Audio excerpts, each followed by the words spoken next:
Hi everyone. I just want to say good evening to all of you. It's 8 o'clock and we're now I think we're at the 9th edition of the Talking Away the Taboo. I am super excited to have Rachel Reichblum here today. She is, I'm kind of like a little bit of like a fangirl-ish of her. And all of the work that she does on That Good Grief.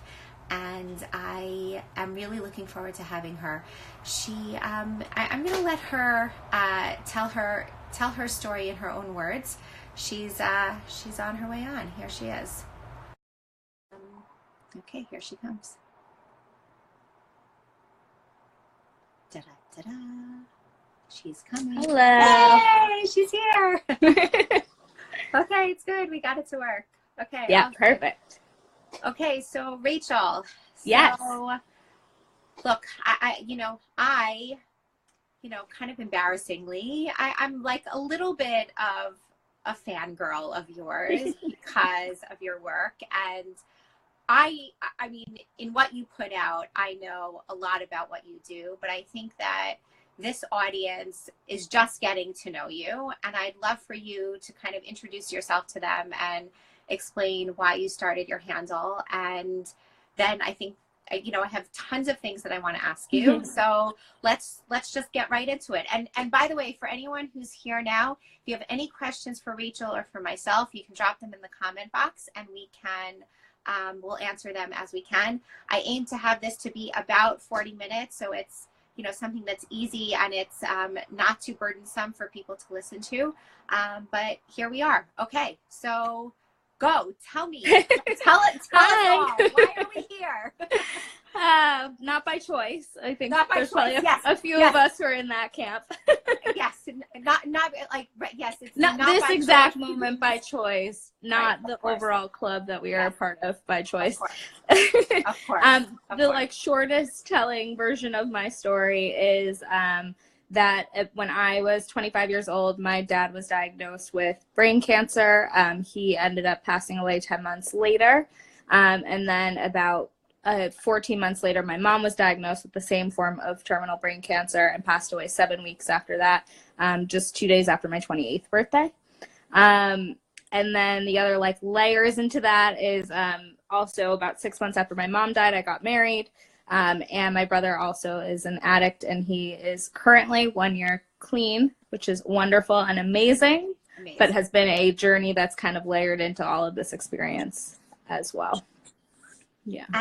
And so just to give people context, first of all, I mean, okay, there are really just no words, but I'm going to move past that awkward piece and I'm just going to ask you, so to give people context, how many years ago was that when your father died and then when your mother died? Yeah, so I just turned 30. So that was, I guess I lose track. It's one of those things where time does a weird warping thing and I have no idea like where or when I am. So, but I guess my dad died 3.5 years ago. My mom died 2 years ago. Okay. So this is very recent for you and for your brother and for everyone else in the rest of your extended family. There are no words. So there's nothing for me to say. I don't think there's really anything that anybody can say. But I guess the question that I have for you is, how did, your experience in going through both of these horrific tragedies in your life and then the layering of obviously your brother's journey. So tell all of us sort of what that was for you, and then how that spurred you to start this handle and where it has taken you. Yeah, I think, I had always been someone who, for writing, that was like a normal form of expression for me. That was an easier way. Or I remember like in middle school, I'd get mad at like a friend and my mom would tell me to like write a letter to them and then tear it up and like just get it out that way. Advice. So I have like a diary that's just full of angry letters to people that they'll never know about. So that had been a natural form of expression for me. And one of the things that really resonated with me, both also having grown up modern Orthodox, having sat Shiva during the process and finding like a community around grief, and talking to others who had experienced similar loss and understanding that they didn't necessarily have that same access point, I started to inherently understand the value of finding community around loss pretty early on, I think because of the Shiva process. And as much as the Shiva process is draining and tiring and a little bit crazy making, it's a lot better than the alternative. Right. And so I had kind of had that lens on things. And then the first book I read was When Breath Becomes Air. Not first book ever, but related to this genre. Yes, I had come across it and I read this book and I was like, oh, there are other people who have experienced the exact same things and can put them in a lot better language than I can. They're just like naturally gifted at putting into words. Yeah. And so I started. That's Atul Gawande, right? Yes. Oh, no, actually, no. When Breath Becomes Air is Paul Kalinthi. Okay. Atul Gawande is the one who wrote. Oh shoot, I'm blanking. I'm looking on my bookshelf now across the way. I know. I'm like. It'll come to me. Either way, we'll figure that out later. Or if someone remembers, like write it in the comments, so I can not let it bother me for the next 40 minutes. Exactly. And so through that like kind of one thing led to another.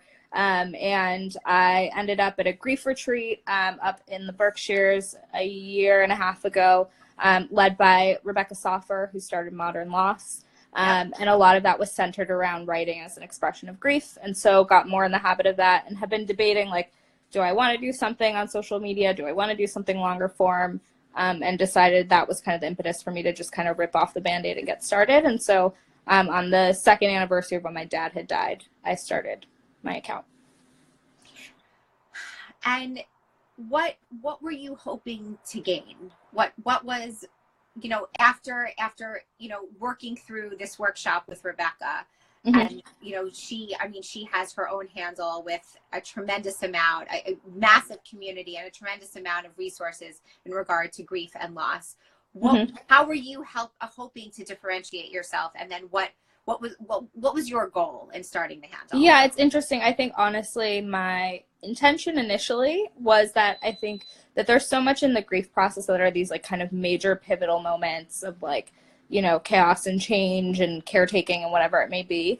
But there's also the day-to-day and these little moments that you otherwise kind of just throw away and don't have the opportunity to process. These little moments of like jealousy of seeing a family together, of you know, these little moments of like, oh, I really wish I could have texted my mom this funny thing that happened.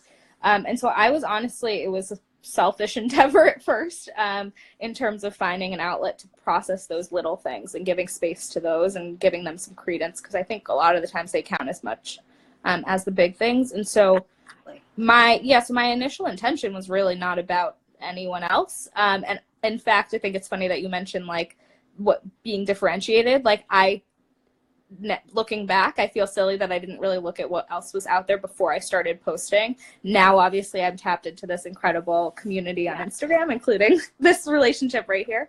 Right. And I think had I known all of that beforehand, I don't know that I would have done it. I think I would have felt intimidated and scared that I didn't have anything kind of new and authentic to offer. And so I'm glad I didn't. Like, because that clearly doesn't matter, but it would have been something that I would have thought in my own head, knowing myself. You know, it's interesting. I mean, you and I are not sort of in the category of being quote unquote sort of classic influencers, mm-hmm. but we run handles that are not about our personal lives. Mm-hmm. And it's interesting. I actually just read a study. I can't remember who. Rachel Tuckman might have just posted it, but someone who posted something recently about how of the, you know, teenagers nowadays, you know, let's mm-hmm. call it, you know, sort of the 11 to 18 year olds, mm-hmm. Some ridiculously high percentage, over 75%, think that they want to be influencers, quote unquote, when they grow up, like some ridiculously high. Yeah. And I think, and then the question then sort of naturally comes after that, which is, you know, what else is there to add? Right? Like there's so much already out there, and what is there to add? But yet, as you know, as you were just saying, how this space, while we think is saturated, there's still so much room for individual expression and individual pieces of grief that are immediately relatable and resonate with so many. Well, and also it's an entry point. Like the number of messages I get a day, people who are like, I had no idea there was any of this out there. And now that I found your account, I know 10 others to follow. And then I have people I can message with.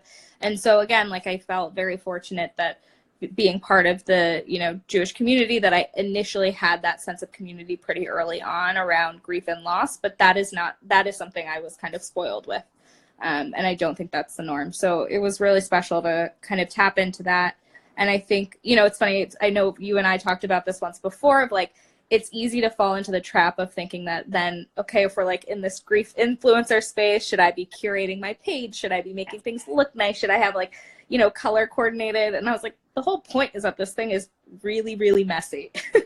And I think it's like, it'd be so so inauthentic to be like, on Tuesdays, I post everything in this color, and on Wednesday, you know, like that is not how this thing is going. Let me tell you. You know what?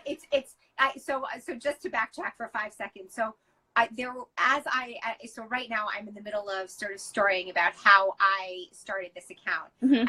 And I spoke to many people over the summer, you included in that group, about how to do this appropriately. What I was, to try to understand what you were trying to do for your audience and how I could translate that into my audience. And that's one of the pieces that I admired so much about you. And yet, like the messiness of grief, how it's going to be what it's going to be. And you're going to put out there whatever you're going to put out there. And it's funny because for me, I'm not there yet. I'm trying to be careful about what I'm putting out, and so and I care about the way it looks, and maybe I shouldn't, but that's I think let's be fair, let's be honest here. I'm not caring what it looks like at all. I'm just that manicured page look of a typical influencer, I think is not right for this. And so what has this account turned into for you? I mean, it's been 18 months -ish? Just about, yeah. Right. Mm-hmm. It's been about 18 months since this started. So what has changed over the years? What did you start out thinking it was going to be, and now where are you now? Yeah, I think when I started, again, like not knowing what was already out there, I felt like what really resonated for people was original content. So I was supposed to be like producing quotes. I had been reading all these books and keeping track of quotes, and so I felt like I had somewhere to like kind of share them. And then offering like my own 2 cents on it. I knew that consistency was important. I think like people want to rely on a resource that's consistent. So being there every day. But what's really surprised me are a couple of things. I would say one is like the amount of messages that I get from people who are like, this is the first thing they've ever encountered, that there are like grief resources out there. And it's always such an ironic conversation because you're like, because literally everyone's gone through it or will go through it. So, it's funny. Funny is probably not the right word, but it's ironic that it's not more readily available. I also realized that, you know, in the same way that like this whole Instagram social media space is very saturated, there's a lot of value in being kind of an aggregator of content. I think it's the way we all consume. I'm going to like get high level media take for a moment, but it's how we consume information. That's what Twitter is. That's what Facebook is. That's what all our news sites now are, aggregators. And so being able to offer one central place or entry point for people to learn, I think that's totally fair. And again, like I didn't know going into it how much everything was going to resonate with other people. I just knew what it meant to myself. And I'm happy to realize that it wasn't a totally selfish endeavor in the end, and that it can impact others. And just, I would also say like the messages I get from people who have very similar stories to mine, which it's easy to feel in like a dual loss situation. There's a lot of different layers to my story. To find that similarity is really comforting and surprising and like terrible in its own way. But it's not like just, I lost a parent at a young age and, you know, it happens. So it's humbling to remember that, you know, you're really not alone. And I guess and that's what this space does. I mean, it's social media. So it immediately you're aggregating all of these different individuals who are coming together. You're aggregating the content, but then they're coming together and viewing and absorbing your content and then having this resonance and back and forth. I mean, that's what it's all about. Yeah, and there's always yeah, like the days where I spend like less time working on my posts versus more, and then you'll see the engagement doesn't really change. And so I think, again, to our point earlier of like that authenticity has to be there, of like everyone just wants to see the real thing because they want to be able to see themselves in it, and that gets lost if it's too like manicured or produced. Do you think, I guess the question I have for you now also is, how has the grief process changed for you over the course of the year? Knowing that, you know, there are lots of people who are on this space, on your space and on my space, that are struggling with one thing or another. And as the time, in terms of, you know, we all know that time, you know, we say, oh, time heals everything. Obviously, that's, you know, really a bunch of hogwash, but that certain things do get better, certain things do get worse. How have you found the process for you over the last year and a half with this, you know, on here, off here, you know, what has it been like for you? Yeah, I mean, it's a journey. I would say that it, you know, it's not that it heals, it just changes over time. I think having this public outlet is both like a blessing and a curse sometimes. I think most of the time, more often a blessing, obviously, because I keep doing it. And that, again, those like little moments that I'm having every day, I feel like there's somewhere for me to talk about them.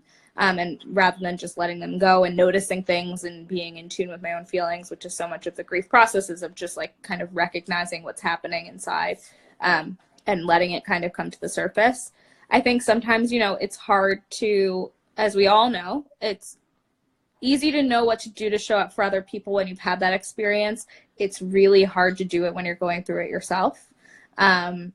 And so it's been hard for me at times just to post something when I'm like really in it and I'm like, I don't have the energy to even like take that on. But let alone to show up, you know, sometimes I get messages that I would love to like spend more time responding to and giving more advice to, or talking to other people and, you know, providing them with resources and help. But a lot, I have to still show up for myself.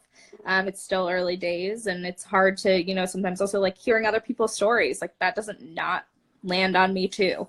And so finding that balance has been challenging and like worthwhile overall, but it's certainly not easy.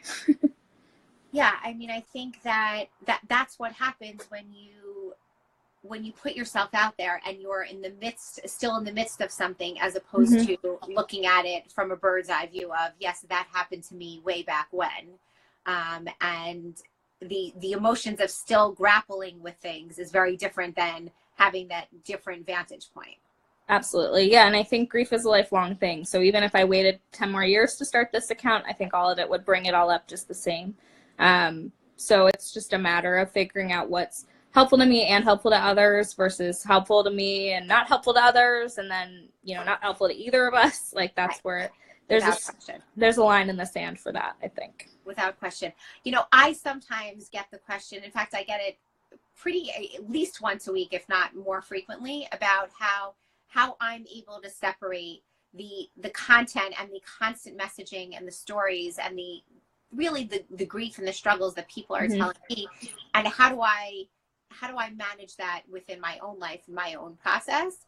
And look, I have my own, the way I deal with it. My question is, how do you deal with it? Yeah, I think there's two ways. One is at like a logistical level, like I'll answer messages in batches. I'll do it when I know you and I talked about this. Yes, like very much. I have a moment where I'm like, I can take this on right now and handle hearing about other people's stories and, you know, responding with empathy that I'd want to receive myself. The other thing is like I'm working on it in therapy. I've always been like an empathic person. And so, you know, a sensitive type, and hearing other people's stories has always like deeply affected me. Just being a human, I don't think that's anything unique to me in particular. Just it is absolutely not correct. Yeah. So it's honestly something I'm working on in therapy of like, how do I kind of take on other people's stories and not let them land on me as if they're happening to myself, but still be able to channel like the right way to respond to them or anything like that. But it is certainly a process. And I think also like there's a difference between stuff that I should be able to figure out how to take on without it landing on me. And then there's stuff where it's like, no, they're really putting a lot on me and I don't need to even like figure out how to deal with that. I was thinking or recently I had someone text me this, 7 text message long story about someone in their life who had this horrible, and it's like, if you want me to be helpful, ask me to be helpful. You're putting all of that on me, and I can't. Yes. I'm human. Correct. Right. Because at the end of the day, Instagram is not therapy. No. we're I know. I didn't say this at the beginning. I'm not a professional. I'm speaking on my own personal experiences. Please seek medical attention if you need it. Disclaimer. Crisis text line. I can send you all that information. Yes, exactly. Right, because Instagram is not therapy, nor is it a place to get medical advice. And the reality is that, we put up this content to have it resonate with people because we know people are experiencing all of this. But when there's a lot of dumping happening in the messages, so I get that also. And the answer just is, thank you very much. I'm so sorry that you've experienced all this. Right. It sounds like you probably need some outside help to work through all of these issues. I'm not that person for you. I can help make suggestions if I happen to know someone where you live, but beyond that, I'm so sorry. And that's and I have an email of grief resources that I send to everyone. So anyone listening, please feel free to DM me your email address. I will happily send it to you. But that's also helped of just having ready resources. Because again, I'm not a professional. I shouldn't be doing much more than pointing you to other professional resources. Yes, and that email is excellent, by the way, but I will say that she'll only answer the messages in batches, so she might not. No, email address ones I'm quick to, I promise. I'm just kidding. Okay, so I want to switch gears for a little bit and just talk about sort of the Judaism, God, religion sort of piece for you. The light stuff, okay. Yeah, the light stuff, exactly, right. You knew we were getting to the light stuff, so and because I know that lots of people I talk to have a very difficult time relating to God, going through the rituals, going through the different pieces after they've been hit once or over and over again with different things in their life that are difficult. And you and I have talked about this, and I know that this is something that, you still struggle with, and I think we all struggle with at different points. And I wanted to give you a little bit of time to talk about that because I think it's so important for people to hear it, especially on MySpace. Yeah, realistically, a little bit of my backstory, grew up not religious. We went to a conservative temple, but didn't really practice anything. Slowly became more religious over the years, ended up going to day school. Shout out to Ida Crown Jewish Academy in Skokie. I was going to say, you do have a Chicago phone number, so I thought you were going to say accent, and then I was like, we're going to have a real problem here if you tell me that. No, it's all good. But so grew up and then went to day school for high school, went to Israel for the year, went to Barnard for college, and so was obviously part of the Hillel community there. And so culturally, I haven't had an issue continuing relating to my Judaism. We have a kosher kitchen. There's certain, I don't eat out meat, all that stuff. Where it gets tricky for me is less the practice and the things that feel honestly cultural at this point, the things that are directly connected to God. And so I've talked about it recently. I said that, the first couple of years are such a tunnel of chaos and commotion that I didn't focus on it, and I didn't worry that I wasn't focusing on it. I think it was too much to take on in the early days of should I now tackle my, questioning my relationship with God? Feels like a lot to take on when you're also trying to just get through the day or week. Yeah. And so what I've started doing now, honestly, is reading some books about religion and after tragedy and how people are relating to that. And I think, it was different when my parents were alive and had their own wishes about how their kind of illnesses and deaths were handled within halacha, and I was happy to, abide by that. And our rabbi in Skokie is amazing, and he married me and my husband and have a wonderful relationship. But again, it just comes down to if I sit here and think critically of do I believe in God? What do I believe in God? What does that mean for me? How does that relate to the experiences that I've had?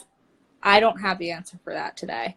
And I don't know that that's something I ever get an answer to in just a split second anyway. Right. And I imagine it evolves over time, but I think it's certainly a question in my mind that I feel ready to start thinking more actively about. Do you find that people in your life are supportive of where you're holding in terms of your grappling with religion, with God? Like how do other people in your life relate to all of that? Yeah, I don't know that it's something that I've really talked explicitly about with a lot of people. Okay. So hi to all the strangers that I'm telling it to now. You know, sorry. I know like my cousin and my friends are listening, so hi guys. I think they probably had a feeling though. I think it's natural, and I don't think anyone felt comfortable broaching it with me, which I appreciate. I guess the only thing is, like, I think it brings me back to where I was before that. It wasn't that I had thought critically about God and decided that that's what I believed. It just kind of was a fact of life for me. And so I think that this is the first juncture in my life where I'm thinking about it with like a bigger perspective. And so there's part of me that's grateful for the opportunity to do that, to sit down and think about it, because I don't think it's necessarily something that you should just go through the habit of doing. But again, like, I'm still doing the cultural piece and some of the halachic pieces, you know, with that in mind. So right. All of this is to say I'm figuring it out, and now all my friends are commenting and being like, hey, good to know. Waving, wink, wink, smile, smile. Thanks, guys. But yeah, we're all in different places in our lives. I think also, like, to be fair, like being 30 and at this, you know, newly married, having friends around me who are having their first kids and starting their families, like, I feel like that's a natural juncture to kind of think about these things anyway. And so it's less about holier than thou of like I'm having this existential crisis, but more it's a forcing function to think about it. Right. Were your parents, I mean, as they were sick, I don't want to, you'll let me know when I've gone too far and where the line of the ground is. You'll know. I guess the question is, the journey of your family sort of becoming religious and then, you know, being surrounded by this modern Orthodox community, and then both of them getting sick. What were their thoughts? Do you remember, you know, what they were thinking, how they related to all of it vis-a-vis sort of their religious journey? Yeah, so I think I would say two completely different experiences with both of my parents. My dad, as I mentioned, was sick for 10 months. He essentially like produced his own living funeral, because the last 8 weeks of his life he was like at home and just had everyone coming to visit him and was able to retell all the stories he wanted. It was all the ways that you would want kind of to die, but hopefully like 30 years later than it happened. But in his mind, he had come onto this earth to do the things that he did, and then he had done them, and so he was good to go. And so he was very much at peace with the decision, and so he didn't seem to be grappling on a religious level about like why this was happening. He honestly felt like, yeah, that makes sense. Like, not to anyone else, but like, right, for him that worked. And so we all had to respect that as a family, to the point where we had to say like, that's cool, you're good with going. There's the rest of us here. Like, now what? Like, who were like left with that. So you want to consider our thoughts, or you're good? Okay. Yeah. But that was very my dad. And then my mom was sick for 7 weeks, as I mentioned. She was not really like there cognitively from the time she was diagnosed through her illness. So it was hard for me to really gauge what her experience was, how much she was consciously aware. I know subconsciously she was completely aware of everything that was going on, but she couldn't communicate that. And so obviously, like, having seen how she acted as the caretaker for my dad helped me know I was making the right decisions for her as her caretaker, because I feel lucky in that situation of like, I would have probably made all the same medical and halachic decisions that I made for her, but it felt good to know that they didn't feel like I was deciding them. I was just following her example. And so for her, it's really hard for me to say what was even going on in her head at a basic level, let alone on like a godly level during that time. Yeah, I mean, I don't know. Yeah, I'm so sorry. I mean, look, this is, I mean, it's just horrible. It's just horrible. And I was trying to figure out if maybe there was, you know, something about their experiences which may be linked to the way that you are dealing with their deaths now. And it's just, we don't know. The reality is. Yeah, I mean, I think for sure with my dad, of like him not being angry about it, I haven't really I know they talk about the 5 stages of grief, which the whole other conversation for another day. It's 5 feelings about grief I'd be fine with. It's the word stages. It's a problem. Other than that, I can let it go. Anywho, one of them being anger. Anger is not something that has really been a central part of my grief experience. And I think that was from how my dad set the tone, of him not being angry about it. And I think that also is like what begs the question about my belief in God, of like, if you believe in God, would I then be angrier? Like, because I'd have something to be angry at. Because my whole feeling is like, I'm not angry because like, what am I supposed to get angry at? Like, I don't know what, like, it's not like Joe's fault. It's not this person. Like, I can't blame it on someone. So, but even if I believe in God, I don't know that I believe in it in that way either. So that's where my like lack of anger comes from. But I think that was set by my dad. Do you think that, I guess the question is, what about everyone else around you? Like what has, you know, what has been the, sort of the good and the bad of all the other people around you in terms of being supportive, not being supportive? Like, can you tell me a little bit about that? And also, what would you say if someone else was in any sort of situation that they were struggling with, or that they were trying to support someone else? How would you suggest that they do that? Yeah, I think I feel very fortunate to have family and friends who have been incredibly supportive throughout the entire journey. I would say that all of them got better at dealing with it because they got 2 chances in like a dark way. I would say everyone showed up for me with my mom's death and in every single way I could have possibly imagined, and some. And again, it had been because we had been through it once before, and everyone had kind of learned, my own from my mistakes and whatever. But I think part of the stress of grief is that you have to teach other people how you want them to show up for you. I think everyone is completely individual. I don't think that I could tell you this is how you show up for every single person. It'll work every single time like a charm. And so part of it is the person having enough strength to like take a breath and have them tell you what it is that they need. But some basics that I'm happy to go through, and I've written a couple articles about it too, so I encourage everyone to read those. I think some of the things that I can just say what triggers me is saying I can't even imagine, because I do think everyone can imagine, they just don't want to. And so I think that saying I can't imagine is the most exclusionary thing you could probably say to a person in a moment to make them feel like there's no way they could be more different.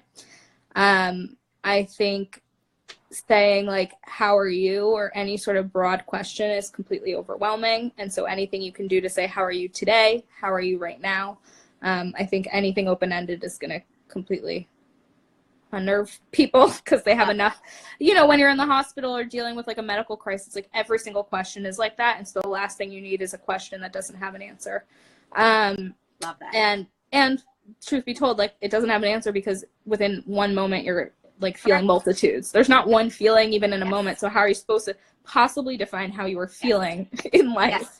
And also it could change in one second, you go from one to the next. No. I just wanted, before you, I know there's more, but someone asked about the 5 feelings or 5 stages. I know, and I have to say, I got a little choked up because my mom's Hebrew name was Meira, and it was asked by Meira's Kitchen. So as soon as I saw that, I was like, Okay, so 5. But it looks like someone else helped us answer it. Yes, here we go. Thank you so much. So if I'm not mistaken, it's Elizabeth Kubler-Ross. Kubler-Ross, who I shouldn't say defined, but I guess she was the one who coined the term 5 stages of grief. So it is denial, shock, guilt, anger, and bargaining. And I think she even has, if anyone Googles her and the 5 stages of grief, she has that.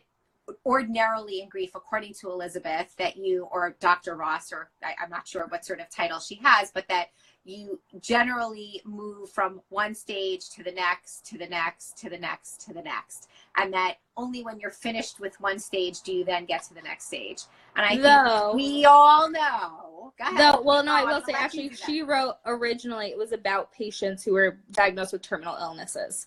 So that's the other piece, is that it actually wasn't intended for the people left behind. It was about the patients and the people who are dying. So in which case, I guess there are somewhat stages because it ends in a physical sense. Yeah. But I do think that, that doesn't do us, but stages in any case is probably too much structure to lend to something that is not.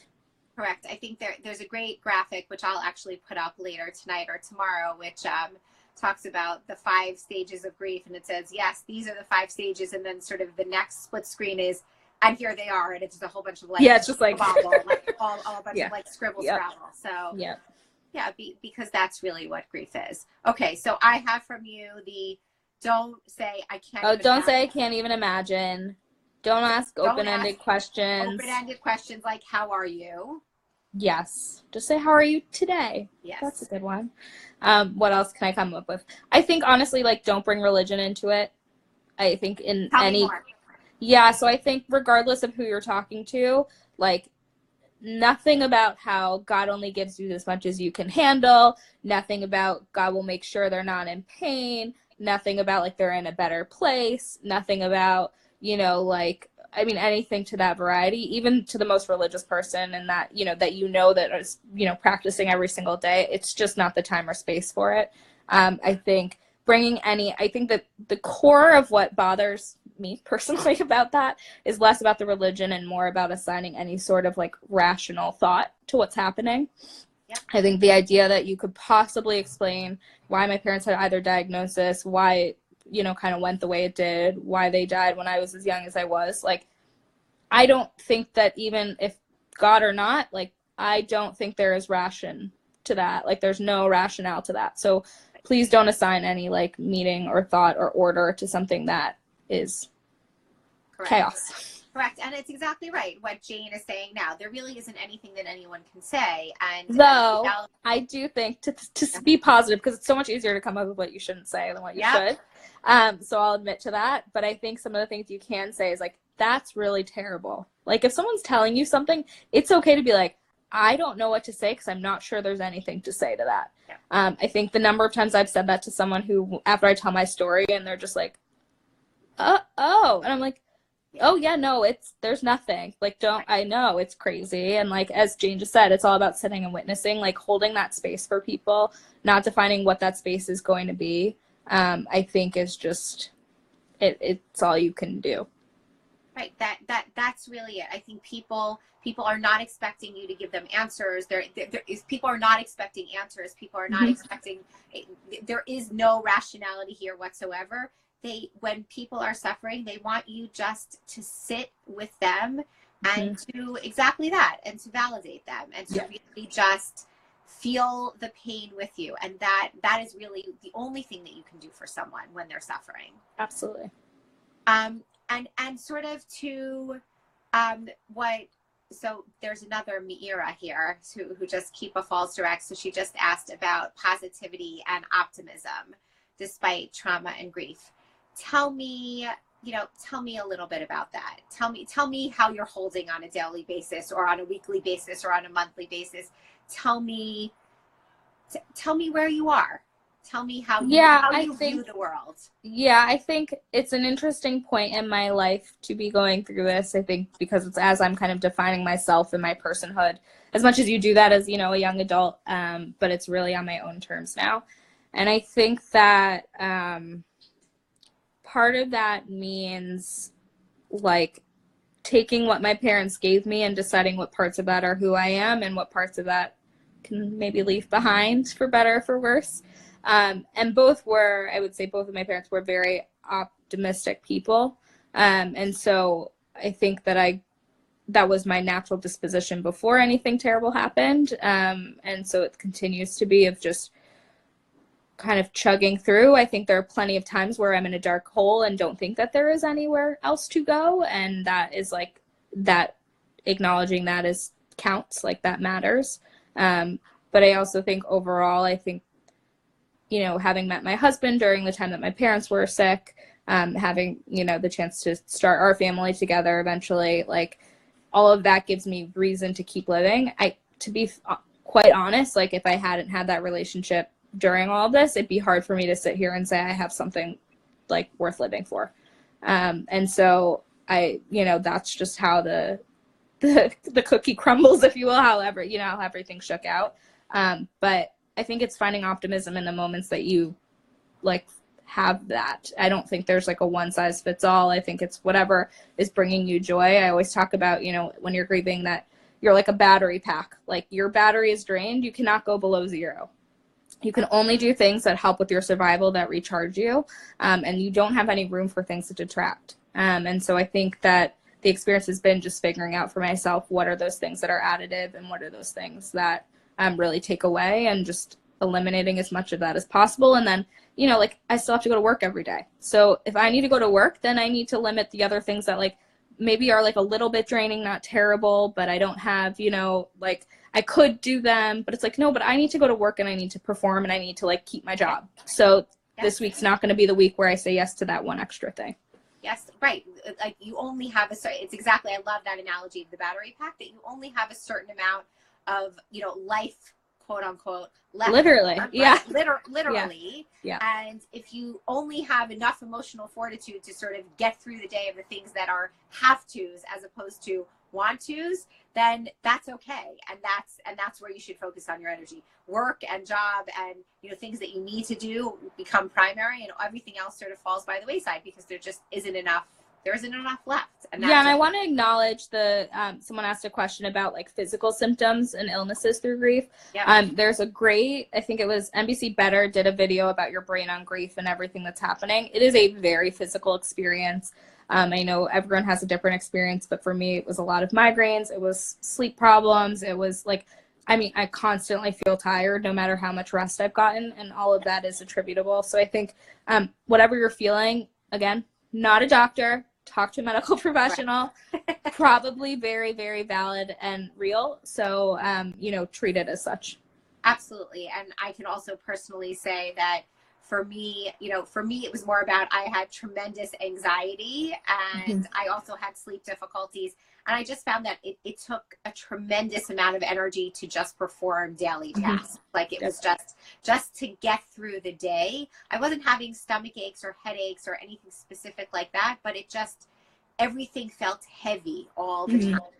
And it took time. For me took time. And for everyone, like I think every person's body exhibits and sort of goes through stress in a different way. I know for me, whenever I'm specifically stressed, it immediately goes to my stomach. I have other people in our family who immediately when they're stressed, they get a migraine. So for every person, they display their stress in a very different way, and they somatically have these very different physical experiences. But those, now speaking as a medical professional, but not as you, meaning all of you, not Rachel, all of your physicians, what I will say is that those symptoms, those bodily somatic symptoms, they're real.